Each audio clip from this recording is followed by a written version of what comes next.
Class 7 का chapter number 16 करेंगे, ठीक है, साइंस सब्जेक्ट से, जो कि है वाटर ए प्रेशियस रिसोर्स।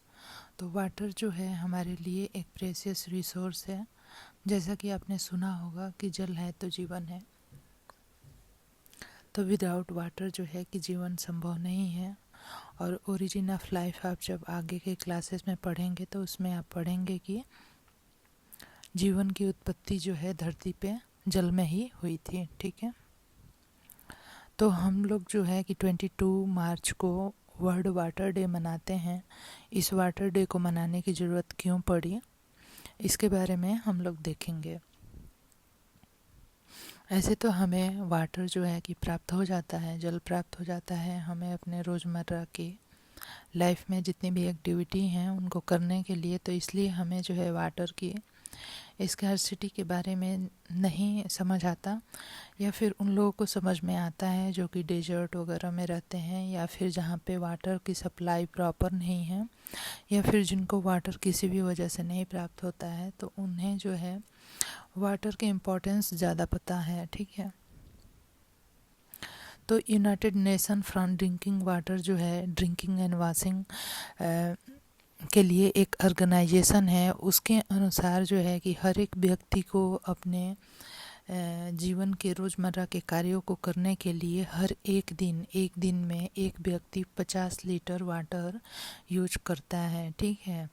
तो यहाँ पे वाटर चैप्टर होने का ही मतलब है कि हमें जो है अपने जीवन में वाटर के महत्व को समझना चाहिए और बेवजह वाटर जो है बर्बाद नहीं करना चाहिए, और हमें जो है कि वाटर को प्रदूषित भी नहीं करना चाहिए। यहाँ पे आप देख सकते हैं कि बहुत सारे शहरों में, मुंबई जैसे शहरों में क्या होता है कि टैप वाटर जो होता है, एक जगह सप्लाई का वाटर आता है स्ट्रीट्स में, और वहाँ पे एक लंबी लाइन लगी होती है पानी के लिए। लोग एक लंबी लाइन लगाते हैं और वहाँ से जो है वाटर भरते हैं और वहाँ से अपने घरों में वाटर को लेके जाते हैं अपने यूज के लिए, ठीक है। तो ईयर 2003 में was observed as the international year of the fresh water to make people aware of this dwindling natural resources, ठीक है। तो वाटर जो है यह हमारे लिए एक नेचुरल रिसोर्स है, लेकिन अगर हम किसी भी रिसोर्स का बेवजह दोहन करेंगे, बेवजह मीन्स कि उसको डिस्ट्रॉय करेंगे, तो वो ठीक नहीं है हमारे लिए। तो इसलिए हमें वाटर के महत्व को समझना चाहिए। How much water is available, तो जैसे आपने ग्लोब के बारे में पढ़ा हुआ है क्लास 6 में ही जियोग्राफी में, कि हमारा जो ग्लोब है मीन्स कि हमारी जो धरती है वो स्पेस से ब्लू दिखाई पड़ती है, क्योंकि यहाँ पे जितना मीन्स कि 71% जो वाटर मीन्स जो धरती है ना हमारी, वो वाटर से कवर्ड है, ठीक है। हमारी धरती का 71% जो है वो वाटर से कवर्ड है, इसलिए यह ब्लू दिखाई देती है। और यहाँ पे हमें ये बताया गया है कि अगर हम ये सपोज करें कि पूरी धरती पे जितना वाटर है उसको हम एक बकेट ऑफ वाटर मान लेते हैं, तो उसमें से हमारे ह्यूमन बीइंग या लिविंग बीइंग के यूज के लिए कितना वाटर है, तो एक मग जो है वाटर जो है उसमें से ह्यूमन बीइंग के यूज के लायक है। तो इस तरह से हमें जो है कि यूजेबल जो वाटर है जिसका कि हम यूज कर सकते हैं उसके महत्व को समझना चाहिए। फॉर्म्स ऑफ वाटर, तो वाटर साइकिल जो है आपने पहले के क्लासेस में भी पढ़ा हुआ है, क्लास 6 में भी, कि जो वाटर साइकिल होती है, फॉर्म्स ऑफ वाटर होते हैं। इसका मतलब ये होता है कि वाटर ही एक ऐसा तत्व है जो कि लिक्विड, सॉलिड और गैसेस तीनों ही फॉर्म्स में पाया जाता है। इस इमेज से आपको बिल्कुल स्पष्ट हो जाएगा कि जैसे कि एक शहर है, शहर के पास में कोई समुद्र है या नदी है, तो नदी पे जब सन की रेज पड़ती है तो ये वाटर जो है वेपोराइज होता है, वेपोराइज होके आसमान में जाएगा और यहाँ पे क्लाउड बनाएगा। फिर ये क्लाउड जो है टाइम पे अपना बारिश करते हैं, तो फिर से ये वाटर जो है शहर और जंगलों और से होते हुए मीन्स कि हर जगह ये बारिश करेंगे, और ये बारिश होके फिर से क्या होगा, कि मीन्स कि शहरों से नदी नालों से होते हुए फिर से जाके नदी में मिल जाएगा या फिर समुद्र में मिल जाएगा। तो यह जो है क्या शो करता है, वाटर साइकिल को शो करता है। तो वाटर जो है तीनों फॉर्म्स में होता है, solid, liquid, gas. Solid form में आइस के फॉर्म में होता है, लिक्विड में स्टीम, लिक्विड में वाटर के फॉर्म में, और गैसेस फॉर्म जो होता है वो वाटर वेपर के रूप में होता है। तो यहाँ पे ये इमेज आपको समझ में आ गई होगी।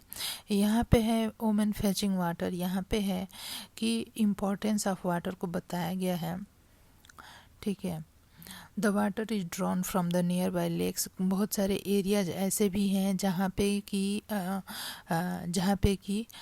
जो है कि वाटर आसानी से अवेलेबल नहीं हो पाता, और वहाँ पे सप्लाई का सिस्टम भी गवर्नमेंट ने कुछ ढंग का नहीं बनाया है, तो फिर औरतों को बहुत दूर से जाके पानी लेके आना पड़ता है।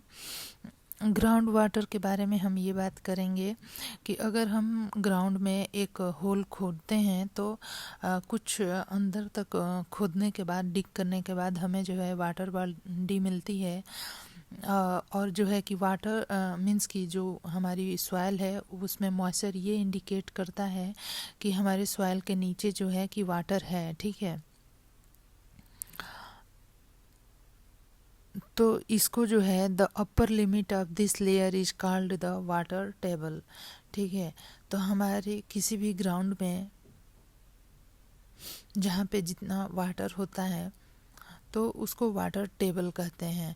और जो रेन वाटर होता है, वैसे तो देखा जाए तो शहरों और जंगलों से होते हुए जो वाटर, रेन वाटर होता है, वो थोड़ा थोड़ा स्टोर हो जाता है और वो मिट्टी में ही परकोलेट होके नीचे ग्राउंड वाटर तक पहुंच जाता है, ठीक है। तो ये जो प्रोसेस होता है सिपिंग ऑफ वाटर का, ठीक है, process of sipping of water into the ground is called the infiltration भी कहते हैं इसको। मीन्स कि बारिश होती है तो जो वाटर शहरों में और गांव में या फिर क्रॉप फील्ड में और जंगलों में जो भी वाटर गिरता है, तो ये वाटर जो है सिपिंग के थ्रू ग्राउंड वाटर के लेवल तक पहुंच जाता है, और कुछ वाटर जो होता है सॉइल में रहता है। तो इसको जो है प्रोसेस जो है ये सिपिंग ऑफ वाटर को हम इनफिल्ट्रेशन कहते हैं। Ground water does get recharge by this process. इससे क्या होता है कि ग्राउंड वाटर जो हमारा कम हुआ रहता है वो इनफिल्ट्रेशन के द्वारा फिर से उसका जो लेवल है वो मेंटेन हो जाता है। The place the ground water is stored between the layers of the hard rock between the water table. तो यहाँ पे कह रहा है कि जब हम ग्राउंड में नीचे जाते हैं तो वहाँ पे रॉक्स होती है और बड़े बड़े स्टोन्स होते हैं, और उनके बीच में जो वाटर है वो स्टोर होता है। This is known as the aquifer, ठीक है। यहाँ पे हम देख सकते हैं कि ground water and water table के बारे में यहाँ पे बताया गया है कि ग्राउंड वाटर जो है उसका लेवल जो है कितना होता है।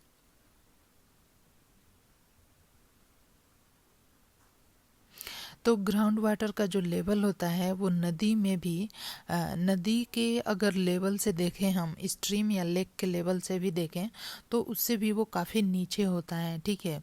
और जो हैंड पंप वगैरह हम लगाते हैं तो हम जो है उसको जो है डिग करके लगाते हैं इतने नीचे तक कि हमारा हैंड पंप का जो पाइप है वो ग्राउंड वाटर तक पहुंच जाए। और यह जो ग्राउंड वाटर जहाँ से शुरू होता है इसको एक्वीफर हम बोलते हैं।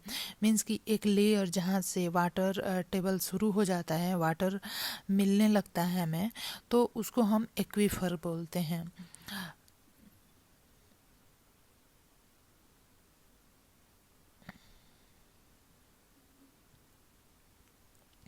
और जैसे जैसे कि depletion of the water table, लेकिन यह जो हमारा वाटर टेबल है, जैसे कि हम ये ग्राउंड से नीचे इतना आते हैं तो यहाँ पे हमें वाटर टेबल दिखाई देता है इस इमेज में। तो क्या है कि अगर हम वाटर का बेवजह दोहन करते हैं, मीन्स कि डिस्ट्रक्शन करते हैं, तो इससे हमारा वाटर टेबल जो है दिन प्रतिदिन नीचे जाता जा रहा है।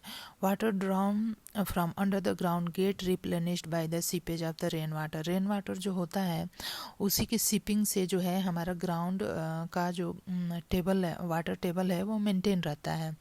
The water table goes not get affected as long as we draw as much water as it replenish by the natural process.